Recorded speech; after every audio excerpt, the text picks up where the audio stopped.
Like, it starts really early, okay? I've had 4 kids grow up through different grades of school, and they're all varying in their levels of education. But I swear, like, just at the beginning stages, even preschool, for instance, there began to be this status, if you will. The in crowd, the out crowd, and then everybody in between. Like, you may not be completely on the out crowd, but you're definitely not in the in crowd. You know, and all these, like, parents and people begin to make these distinctions on a more deep level. It's a socioeconomical situation where people are poor or well off, or you could even have little, but your position of prominence or the way you carry yourself, your charisma, your personality seems to be something that people are more gravitated to. And you could have all of that as well, but you're not noticed because you're not in a certain social status. I mean, it starts early. I remember the battlefield of school and the popular versus unpopular. I remember the battlefield of my young teen life, and it moves into your adulthood. It moves into your adulthood, depending on what part of the neighborhood you live in. And even in small communities, it is dependent on who you are with or what areas of town you live in. That there's these distinctions that make people feel that they're better than others or make others feel like they're less than others. I mean, even those who are considered on the outs feel like they're better than those who are on the ends. I mean, this huge issue that creates disunity. Gandhi, okay, he was, in the beginning stages of life, and India had a caste system of government, and it was just creating this huge sense of disunity, and he heard about the Christian faith, and he's like, okay, I'm going to go and I'm going to find out more about this Christianity, because I really believe that it is something that could be a huge solution to what's going on in India. And so he found a church. He went into the church, and, he's standing there, and someone comes up to him. This is awful. This is awful. Christians who behave like this, you should be ashamed. I'm just saying that.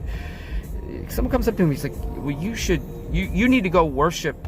You need to go worship with your own kind.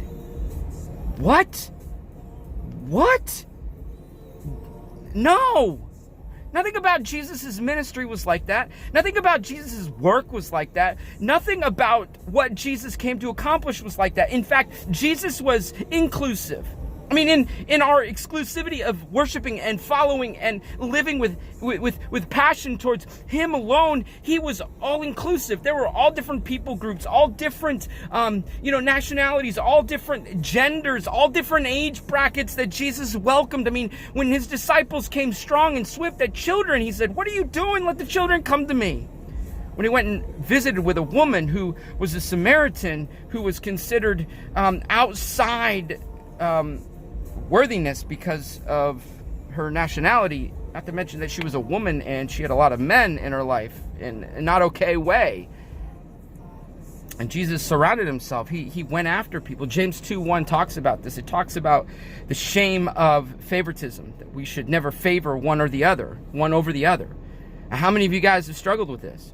How many of you guys have struggled with this personally? How many of you guys have struggled with somebody favoring somebody else over you? How many of you guys have struggled with the socioeconomical situations where you feel like someone has treated you less than? How many of you guys have treated others less than because you felt you had more, or you were more privileged, or you were more better? You guys see what I'm getting at? There is an issue in our society. Racism is real, and it is devastating. It is devastating. It is wreaking havoc, and it's dividing, and it's splitting, and it's conquering people.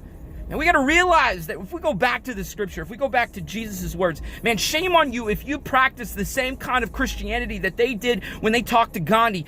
Shame on us if we practice a faith, whatever nationality, whatever color we are, whatever part of the town we grow up on. Shame on us if we ever participate in a behavior that makes people feel on the outside because we are so on the inside. Man, you've got to deal with stuff. You got to address stuff. We got to ask God to help us look at the world differently. We got to ask God to help us see things differently. We got to ask God to give us strength to be inclusive, not exclusive, to be inclusive. And knowing that in the exclusivity of our relationship with Jesus, His love is for everyone.